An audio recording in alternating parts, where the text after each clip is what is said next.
планети життя від раку загинуло 84 мільйони людей. Отакі правила гри. Ну, але ми ж не можемо сказати нашим глядачам: ідіть завтра завагітніте і народжуйте. Одна дитина – це не дитина, дві дитини – півдитини, з моєї точки зору. Знаєте, що зараз жінка змінилась, еволюційно змінилась. A new female. Йти і проводити це генетичне дослідження. Тільки скринінг. І 3 раки, які вам не треба буде лікувати по мільйону на рік. Як все-таки змусити українок пройти обстеження, яке без перебільшення може врятувати їм життя? Спостереження кожних 6 місяців. Я не робила мамографію, але я кожного року роблю УЗІ. Ці 2 дівчини хотіли мене вбити. Друзі, вітаємо вас! Ми на каналі Здоров'я Лайф. І сьогодні, як бачите, ми у рожевому, і це неспроста. Мої вітання, друзі! Тема сьогоднішнього епізоду – рак молочної залози.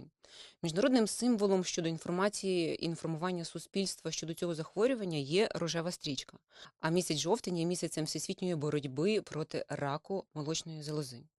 Тому ми сьогодні будемо про це говорити. І ми сьогодні не самі, сьогодні в гостях в нас чудовий експерт. Щоб максимально доступно донести інформацію про те, чому важливо виявляти рак молочної залози і чим раніше, тим краще, ми запросили експерта, і це є лікар, хірург-онколог, завідувач хірургічного відділення Київського міського клінічного онкологічного центру, пан Микола Анікусько.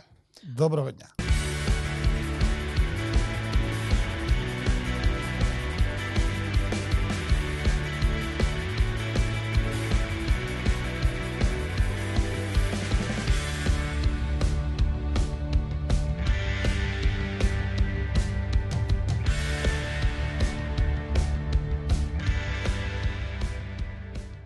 Починаємо з цього, що рак молочної залози, і це займає перше місце серед причин смертності у жінок від онкології. І по захворюваності, і по смертності. І з 2020 року він випередив таку страшну недугу, як таку хворобу, як рак легень. Скажіть, будь ласка, Американське товариство раку каже, що кожна 8-ма жінка впродовж свого життя зустріне діагноз рак молочної залози. Це кажуть американці про американців. Чи так само можна сказати, що цей прогноз діє і на українців, на українських жінок? Ну, скоріш всього. Угу. А розумієте, ну, найкраще для людей, для уяви – це статистичні дані. Немодифікованим фактором ризику раку грудної залози або молочної залози. Ми говоримо про молочну залозу. Якщо ми говоримо, наприклад, загалом, що на цю хворобу хворіють не тільки жінки, але хворіють і чоловіки. Тому ми говоримо для чоловіків рак грудної залози, рак молочної залози для жінок. Кожна 8-ма жінка захворює. В залежності від віку, це один головний немодифікуючий чинник захворюваності – це є вік. Чим старша жінка, тим більше ризик захворіти на рак молочної залози. Тому коли ми бачимо, наприклад, в суспільстві сидять перед нами там 10 жінок, то можемо казати, що тут серед вас буде жінка, яка зустрінеться з цією хворобою. Ми говоримо про вік 50+. Так, за статистикою, це є вік, коли жінка зустрічається з раком частіше. Але це ж може відбутися і в більш молодшому віці. От в Україні яка ситуація? Знаєте, ми зараз спостерігаємо 2 явища. Перше – це помолодіння раку. Це збільшення захворюваності до 50 років, старше 30, 35-45 років, і збільшення захворюваності після 55 років. В двох популяціях йде зріст. Да. Тобто серед молодих і серед жінок 55+. В сучасному світі ми завжди порівнюємо фактор ризику і вирогідність. Чому ця пухлина виникла у жінки? За рахунок чого? Що стало передумовою? Що стало причиною? Ми зараз трошки говоримо про фактори, якщо можна більш деталізуватись. Фактори ризику, хто в групі ризику по розвитку молочної залози. А далі ми вийдемо на питання, які фактори ми можемо змінити, а які вже є незмінні. Але перший фактор ризику – це ви. Це жінка. Ви є жінка. Так. Угу. Тому ми сьогодні в рожевому, щоб Да. привернути увагу всіх жінок до того, що потрібно обстежувати свої молочні залози. Співвідношення по захворюваності між чоловіками і жінками 1 до 100. На 100 випадків раку молочної залози, 1 випадок раку грудної залози у чоловіків. Тому, саме вплив гормонів, вони спонукають виникнення цієї пухлини. Тому це перше – це пол. А інші фактори вже можна розвести на 2 такі складові, на 2 сторони монети. Це модифіковані і немодифіковані фактори ризику. Ну, наприклад, що таке немодифікований? Що ми не можемо з вами вплинути, змінити їх. Ну, наприклад, ми не можемо змінити вік жінки. Ніяк. Так. Друге, ми не можемо, наприклад, змінити етнічність пацієнтки. Ми знаємо вже, мутація яких генів можуть спричинити до виникнення раку Два молочної гени. залози. Ні, це Найпоширеніші. Версії найпоширеніші. 1 і версії 2. You're right. Але їх трошки більше, так, більше 12 їх, але ті, на які ми можемо, скажімо, ми їх всі визначаємо, але ті, які мають суттєвий вплив до виникнення певного різновиду раку, для нас, да. Це два гени, ці, які є. Неможливо змінити, наприклад, другий, там, третій фактор – це час початку місячного циклу. А це Менархія. залежить, це впливає На ризик виникнення раку. Чим раніше, тим тим більше. гірше. Чим пізніше, тим краще. Тобто, правильно, чим більше за життя у жінки буде циклів менструальних, тим більший ризик. Абсолютно вірно. Ну, наприклад, приведу приклад, є схід країн, наприклад, Японія або Корея, або південний схід Китаю. Ви знаєте, коли середньостатистичні менархи цієї категорії жінок, дівчат, які народжені в цій країні, 16-18 років. В Японії середній термін менархи 17-18 років. А скажіть, будь ласка, чи це корелює з кількістю онкологічних захворювань молочної залози? прямо Найменший ризик, найменший рівень захворюваності – це саме там. Третє – це час наступлення пологів.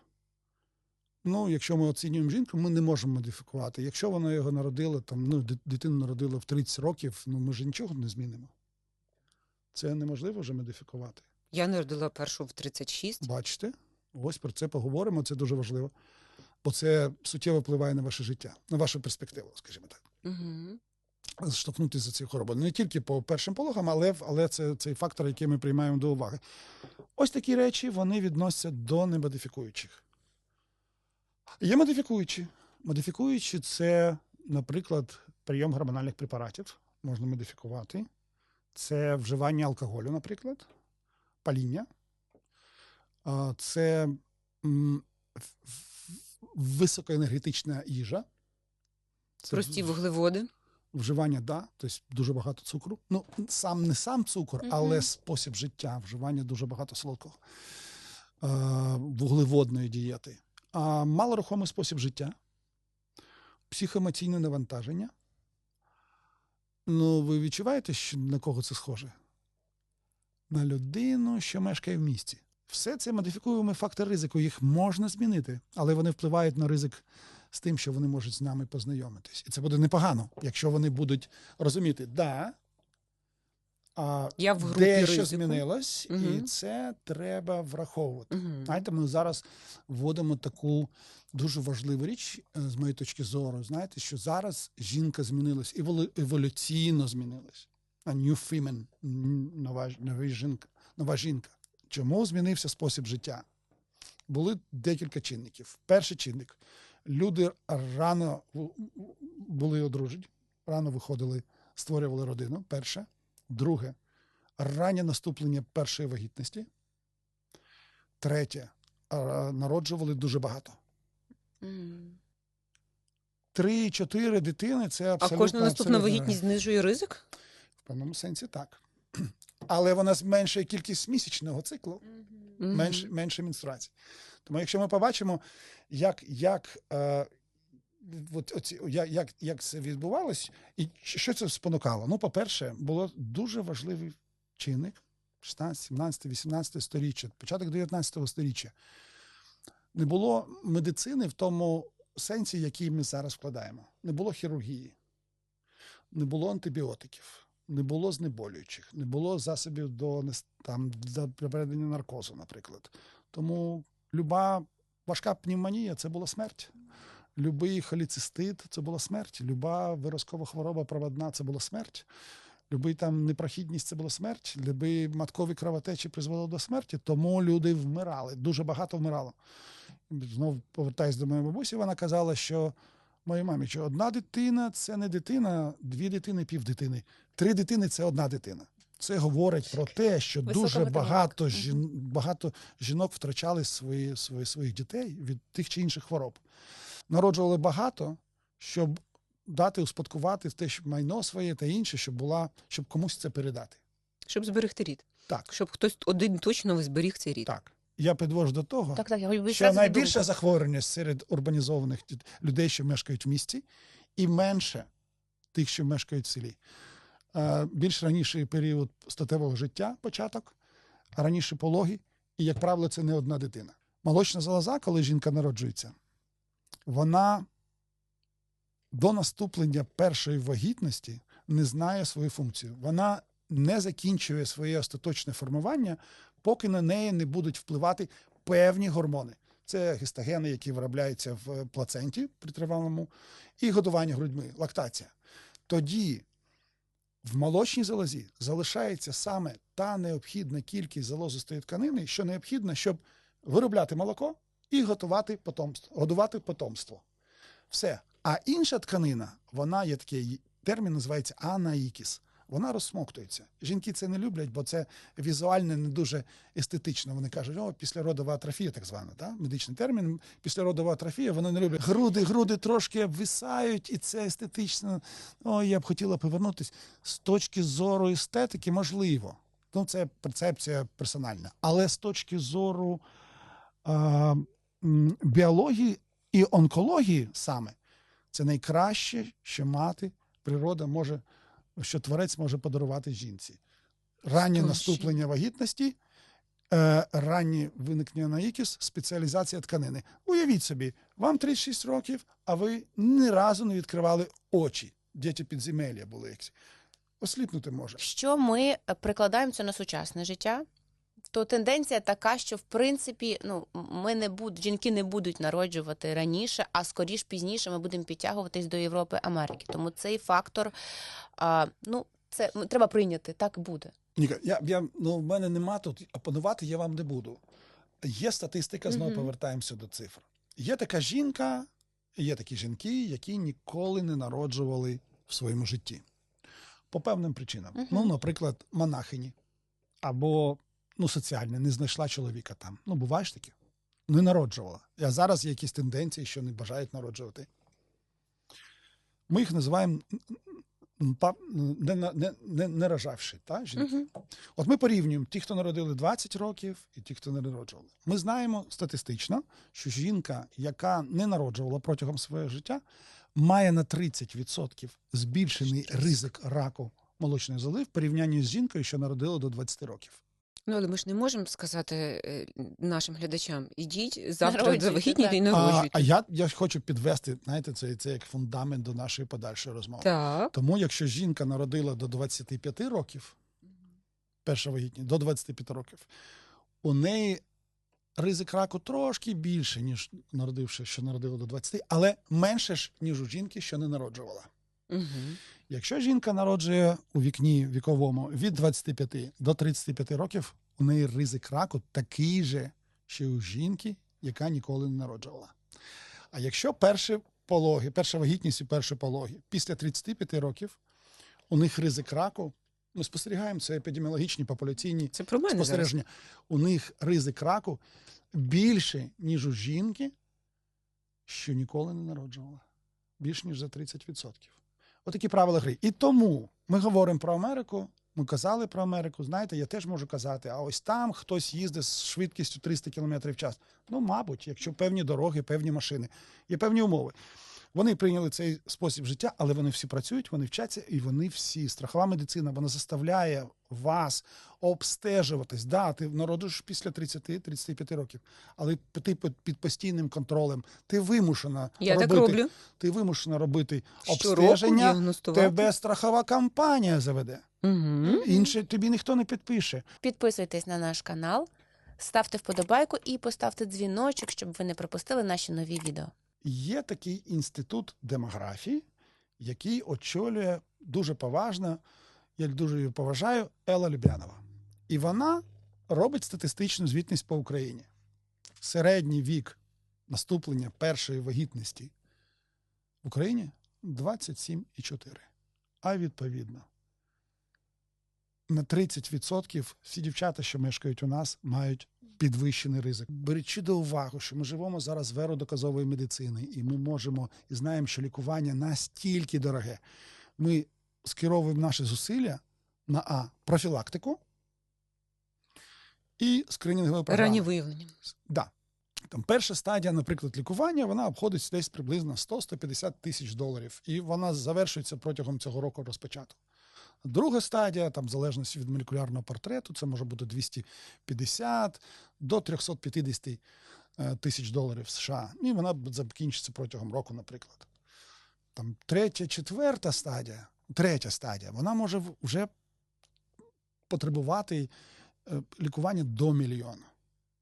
А якщо це четверта стадія, це мільйони, і це, продовження життя продовжується, бо ефективність збільшилась, це мільйони, і при тому нема закінчення цього лікування. Поки людина живе, вона буде отримувати це лікування. Це ми тратимо кошти. Тому чим занедбаніша стадія, тим більше потребує вона лікування і наших зусиль. З іншого боку, є так званий ранній рак до 5 мм, де виявлення раку після хірургічного виділення, дуже невеликого, дуже естетичного. Коли ми робимо цю операцію, ця пацієнтка 3 мм, вона не потребує нічого. Не променевої терапії, не хіміотерапії, нічого. Ми виводимо її як жінку з підвищеним ризиком, але на цьому закінчується. Ніяких коштів майже в порівнянні з мільйонами кожен рік. Скринінг допоможе її знайти?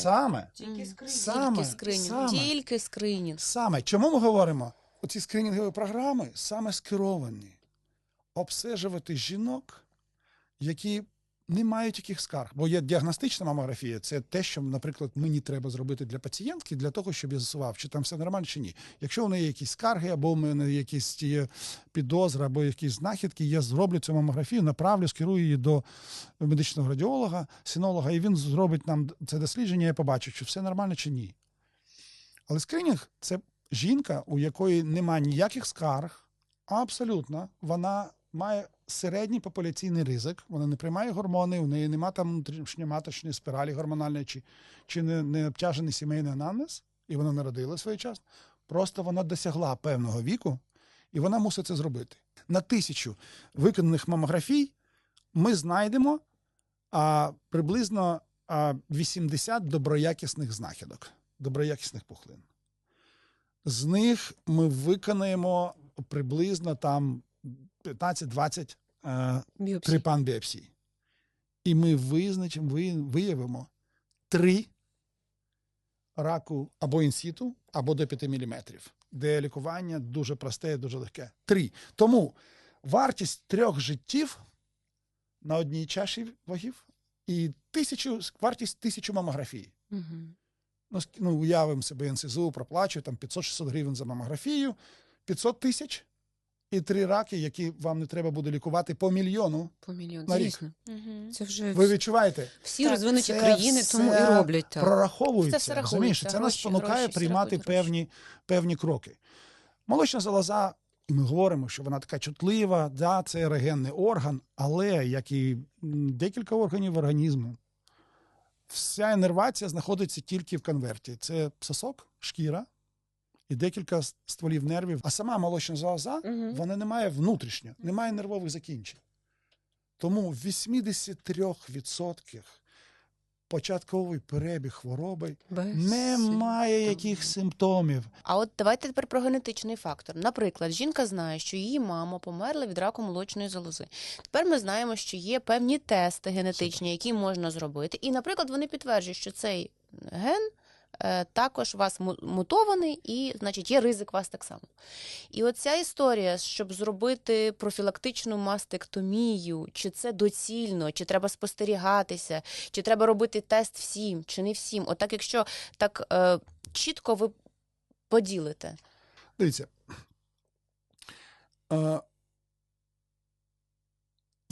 є такий погляд. Ну, по-перше, 95% жінок, що мають цей ген, скажімо, ген є і в мене, і у вас. Мутований ген. пошкоджений ген. Угу. 95% жінок з мутованим геном, на жаль, не тільки в Україні, не знають в світі, не знають про те, що у них є мутація. Чи доцільно буде тоді дати рекомендацію від вас, що якщо дивиться на зараз жінка, мама якої, на жаль, померла від раку молочної залози, йти і проводити це генетичне дослідження? Завжди, але треба звертати увагу. Кому ми порадимо це в першу чергу? Давайте. Саме лікар, який знайомиться з жінкою, він вже починає збирати онкологічний діагноз. Вибачайте, неправильно сказав. Генетичне консультування. Він питає, а скажіть мені, будь ласка, а хтось з ваших рідних хворів на рак?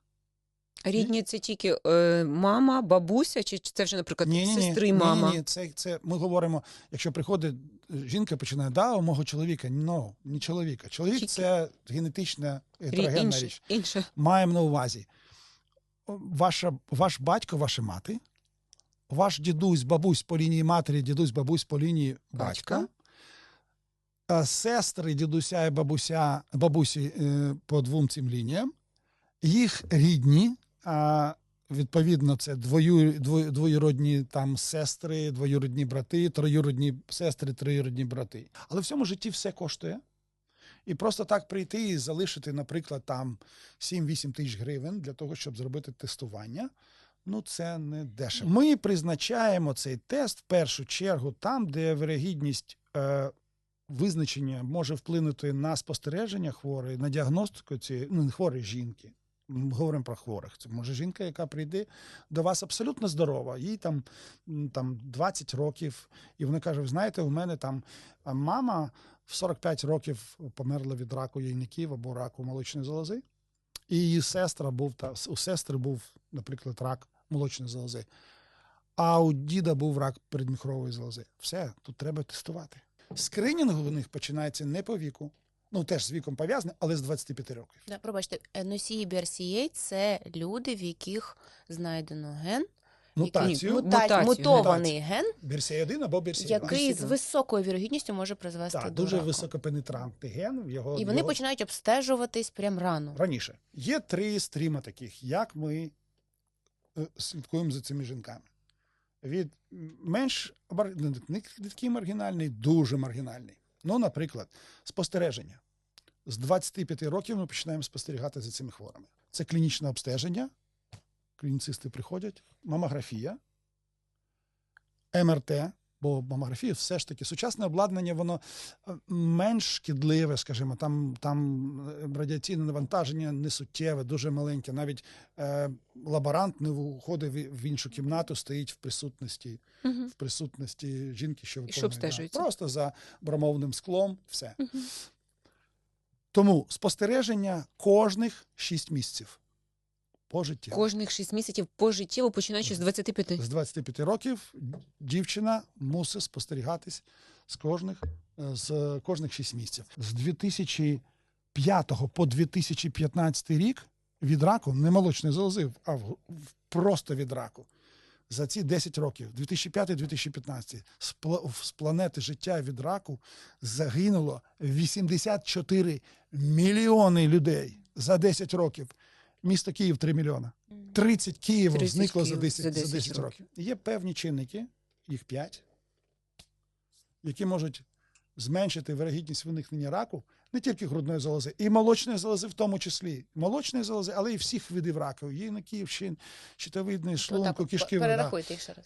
Перше – це запобігати палінню і вживанню алкоголю. Так, наступне. Друге – це ввести в раціон багато волокнами їжу і зменшити кількість жирів і вуглеводів. Так. Третє – запобігти інсоляції, не засмагати. І санування хронічних інфекцій, які можуть бути. Це вакцинація від папіломавірусу, це відомі речі, які треба прищеплювати жінок від папіломавірусу. Є відомі препарати. Це вакцинування, щеплення від гепатиту Б. Наприклад, щеплення від папіломавірусу – це не тільки відмінна профілактика раку шийки матки, але ротоглотки. Ви запобігаєте, ви модифікуєте своє життя, зробили 2 щеплення там, в 13-15 років, ви змінили своє життя. Тоді ми поговорили про жінку, яка зробила генетичний тест. І ось вона може спостерігати. Це самий консервативний метод лікування. Другий, неконсервативний, це може бути впровадження так званої хіміопрофілактики. Не використовуйте слово хімія, при якій ми говоримо, що це жінка облесіла, там та інше. Ні, використовуються ті чи інші препарати, які початково були використані в онкологічних хворих, але зараз в дозах, маленьких дозах, без якихось шкоди, можуть використовуватися для зменшення ризику раку молочної залози. Використання тамоксифену, або там аромазину, або літрозолу, екземестану, або літрозолу в постменопаузі, зменшує вирогідність виникнення раку на 49-63%. Тобто у жінок з високим ризиком може зменшити, там, де ризик більше, ніж популяційний, може зменшити ризик виникнення раку на 49-63%. Тобто це профілактичний прийом цього препарату? Да. І скажу навіть у жінок, у яких є берсій-насійство, використання цього препарату на 50% зменшує ризик ампліфікації мутованого гену, відповідно зменшує ризику носіїв на 50%. Ну і третє маргінальний. Так. Нема людини, нема проблеми. Да? Нема органу, нема проблеми. Це вже те, що робить те, що робиться профілактичні ампутації молочної залози. Вони за ризик знижуючи, вони не несуть 100% гарантії, що пухлина не повернеться, але вони суттєво впливають на ризик виникнення самої пухлини. Чому ми говоримо про Анджеліну Джолі? Я вам скажу, знаєте, це такий приклад, від неї теж була майка, такі ж груди намальовані, написано, ці 2 дівчини хотіли мене вбити. Так на майці було написано. Коли Марк Школьник в Майрейд зробили цю перше дослідження, тільки Анджеліна Джолі на той час могла заплатити такі кошти, щоб зробити цей тест. Воно було дуже дорогим.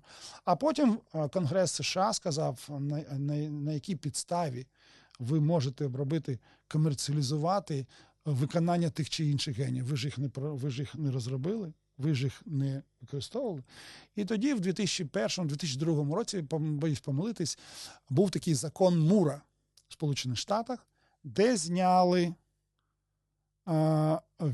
компанія Мерейд була до 2002 року монополістом на використання цих генів. Вони їх знайшли, вони проявили, і вони отримали кошти з цього. Вони зняли з них ці обмеження, і тоді зараз вже люба компанія може використовувати. Крім конформаційної ДНК, яка залишилась в правах власності Майрейд, Школьника і його компанії. У нас в Україні можна зробити цей тест? І де? Питань нема. Зовсім абсолютно. По-перше, є декілька лабораторій. Житель будь-якого населеного пункту може зробити цей тест. Така компанія, вона американська, Invite називається, в Сан-Франциско вона знаходиться, дуже легко було відправити. Цей на кінці 2000-х років $250 коштував цей аналіз, в який входило там 30 генів, не тільки BRCA1, BRCA2, 30. Ну, дуже багато панелей. Онкологічна, кардіологічна, метаболічна, репродуктивна, по раку меланомі шкіри і раку шкіри. Ну, на що ви бажали потратити свої Чи були покази? Кошти одні й теж. Вони дуже цікаво працювали, вони збирали матеріали, якщо жінка не оплачувала, вони матеріали залишали в себе. Такий біобанкінг такий, знаєте, збирають матеріал. Але якщо вони виявляють ген, то до матері, до батька, до сестер робиться все інше безкоштовно. Тому коли виявлявся когось ген, всі його родичі могли здати кров безкоштовно. Супер. Це дуже суттєво. Ще, пане Миколо, я б хотіла наголосити на цьому, що ми говоримо про дійсно надзвичайно важливі речі. Але реалії України показують нам те, що середньостатистична жінка не йде і не проводить скринінг.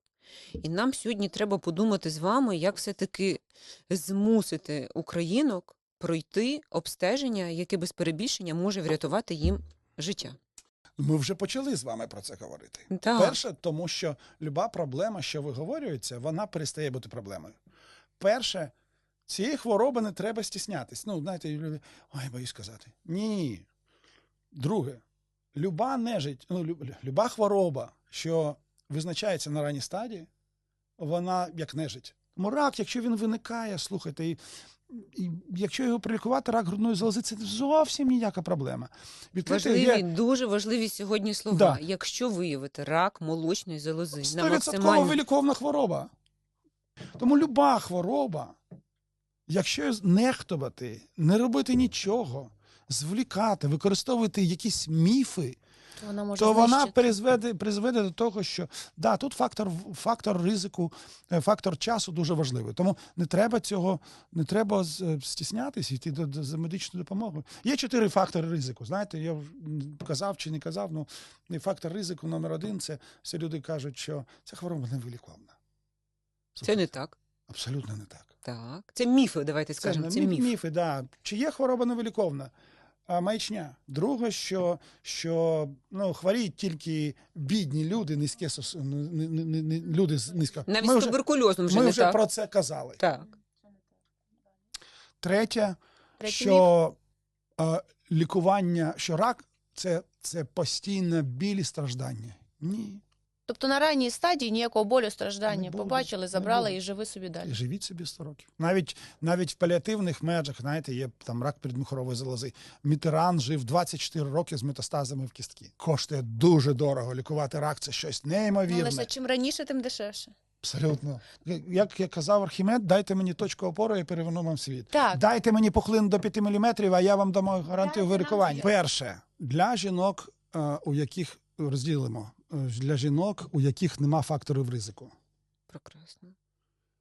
Першу мамографію треба зробити в віці 35-40 років. Чому ми про це кажемо? Бо фізіологічно з 36-38 років в молочній залозі починаються інволютивні зміни. Є таке правило, що не працює, то атрофується. Тканина молочної залози починає заміщуватись жировою сполучною тканини. Народжувала жінка чи не народжувала. Друзі, канал Здоров'я Лайф, основною ідеєю і ціллю створення цього продукту – це змінити ставлення українців до профілактичних оглядів. Тим самим виявляти захворювання на максимально ранній стадії. Дуже важливо зробити цю мамографію. Це ваш паспорт на майбутнє. Тому, коли ви приїдете наступний раз до лікаря, бажано, що у вас був цей знімок. Він буде важливий не тільки наприклад, для онколога-мамолога, для хірурга молочної залози. Він буде важливий для багатьох речей. Наприклад, жінка турбується за якість своєї шкіри, за якість її відносно місячного циклу стану, як поводить себе груди та інше. І для цих жінок багато гінекологів призначають так звану, раніше називалась гормонзамісна терапія, зараз менопаузальна гормональна терапія. Один з критеріїв, коли ця гормональна терапія, яка покращує стан, але може на майбутнє стати лихом, це збільшення мамографічної щільності молочної залози. Тому, якщо вона модифікує, якщо вона переходить в фазу, в розряд високого підвищеного ризику, а саме починає отримувати гормони, наприклад, в віці після 40 років, то треба раз на рік робити цю мамографію для того, щоб побачити, чи є збільшення щільності молочної залози. Якщо жінка каже, я не робила мамографію, але я кожного року роблю УЗІ. Чому це не одне і те саме? Це різні речі. Пам'ятаєте анекдот? То ти не їсти хотів, ти пити хотів. Пам'ятаємо. Тому що УЗД, перше, непоганий спосіб діагностики пухлин. Так. Дуже. Але має недоліки. Перше – це суб'єктивізм. Він залежить від 3 основних чинників. Де робить, що робить, як робить. Друге – це спеціаліст, тому що ця людина не мусить поспішати. У нього через 30 хвилин басейн, а ви прийшли з запізненням, і він може зробити це неякісно. А до якого віку все-таки можна робити УЗІ, а з якого вже варто тільки мамографію? 35-40 років робиться первинна, з 40 до 50 років за показами. Як метод скринінгу інструментальний, він не є показовий, бо він дуже суб'єктивний, Не є показовий. Скринінг має 3 кити. Самообстеження, клінічне обстеження фахівцем, мамографія, обстеження. Клінічне обстеження починаємо з 18 років, коли залоза вже більш-менш сформована. Дівчина мусить знати, як побудована її тканина молочної залози, вона просто оглядає себе. Дуже простий метод. Не треба з дівчини робити мамолога. Просто вона подушечками пальцем раз на місяць в міжменструальний період в добрих, комфортних условіях душу, щоб було тепло, ручки були теплі, щоб вона не відволікалась на якісь сенсорні відчуття. Так. Просто порівнює симетричні участки молочної залози. Що є погане, що є добре. Самообстеження зараз. Порівняння. Вона Мгм. просто бере, розділяє умовно там молочні залози на 4 квадранти і просто починає, приймаючи душ теплими руками, особливо якщо ще гель-душ, слизьке тіло, просто оглядає такими напівкруглими рухами. Чому це важливо? Тому що є ребра і міжреберні проміжутки, і проміжки, і якісь ущільнення може туди пирнути, і ви його не побачите. І просто порівнювати. Головне, щоб вони були симетричні. Що зліва, що справа, щільність, консистенція мусить бути однакова. Якщо вона побачила якісь неприємні відчуття, біль, наприклад, або ущільнення до лікаря, вона мусить прийти до лікаря і сказати: лікар, ви знаєте, от там я в такий-то день, і знову для стандартизації його робити треба поміж циклу. Тобто 7 днів домісячних не робити, і від початку першого дня менструації 7 днів не робити. А все інший час, да, будь ласка. І вона приходить до лікаря і каже: от я щось тут помітила. Що ви мені скажете про це? Це погано чи не погано? І що я мушу зробити? Лікар подивиться, інтерпретує ті дані, які є, можливо, призначить якісь обстеження, щоб уникнути навантаження рентгенологічного, зробить і УЗД в даному випадку, це не шкодить і безпечна річ. Тому вона мусить знати, це називається самообстеження. Вона робить це раз на місяць. Скільки? Все своє життя. Другий чинник – це коли дивиться фахівець. З 20 років до 30 раз на 3 роки, з 30 до 40 раз на рік, раз на 2 роки, в залежності від ризику, з 40 років обов'язково щорічне клінічне обстеження молочної залози. Супер. Інструментальне. Ми казали, 35-40 років Перше. це для жінок нашого сучасності. регіону. Чому вже казали, це акценти ставили. З 40 до 50 років за необхідністю або там раз на 2 роки, якщо там з 50 років щорічно. А УЗД може бути як допоміжний метод при клінічному обстеженні, при мамографії та інше. Щоденне використання антидепресанту жінками в зоні під пахвами викликає Це міф. рак. Міф. Це міф. Добре. Бюстгальтери, носіння бюстгальтерів, які перетискають десь там зону лімфовузлів, Це якісь міф. ділянки. Це міф. Грудні імпланти, ті, що називають там силіконові імпланти, провокують рак грудей. Міф. Міф. Єдине, що імпланти навпаки, за рахунок того, що вона піднімає паренхіму над грудною кліткою і Так. зменшує ці міжреберні проміжки, для самообстеження стає більш доступною. Для Розумієш, мамографії це перше. краще. Для мамографії ні, питання. Не дуже, ти ж не питання. покладеш грудь А, за Розумієте, імплант. чому іноді це буває болісно? Іноді для жінок, у яких невеликі груди, грудна клітка вона має напівкруглу форму для того, щоб подивитись найбільший відсоток тканини молочної залози, особливо цей серп зліва, справа, Так, і треба бокові, відтягнути. і треба відтягнути і зробити компресію. Багато жінок цього не люблять, особливо якщо у них є мастодінія. Коли імплант піднімає, треба теж здавити так, щоб відійшов імплант. Тому крім цього роблять, для того, щоб уникнути, роблять МРТ, бо можна подивитись за імплантом, можна подивитись всі межі. Тому мамографія не протипоказана і може бути виконана, але для того, щоб запобігти оцей серп тої тканини, яка буде недосліджена, робляться додаткові МРТ або УЗД, або клінічне обстеження. Пане Миколо, дуже дякуємо вам, що ви знайшли час. Так, будь ласка. Друзі, наші дорогі чарівні жінки, пам'ятайте, що рак молочної залози повністю вилікований, якщо діагностувати його на першій чи другій стадії. Там треба повністю, скажімо так, виліковний однозначно, але зусиль буде більше. Треба приймати участь, бути мотивованим, бути здоровим, приймати участь в скринінгу. І якщо знати свої фактори ризику, люба жінка може в програмі зайти, закачати онлайн-калькулятор і оцінити свої фактори ризику. Наскільки важливо вам це, що він там каже? Оцініть свій фактор ризику. Але якщо ви відносите до жінки до високого фактору ризику, То скринінг повторюю, один з обов'язковий. них – це вік. Використовуйте скринінг. Це безкоштовно, це рятує життя. Дякуємо вам. Дякую, пане Микола, дякую. Друзі, місяць жовтень, місяць активної боротьби від раку молочної залози. Ми закликаємо всіх жінок в цьому місяці записатись на мамографію, яким виповнилось 35 років. Супер. Дякуємо вам.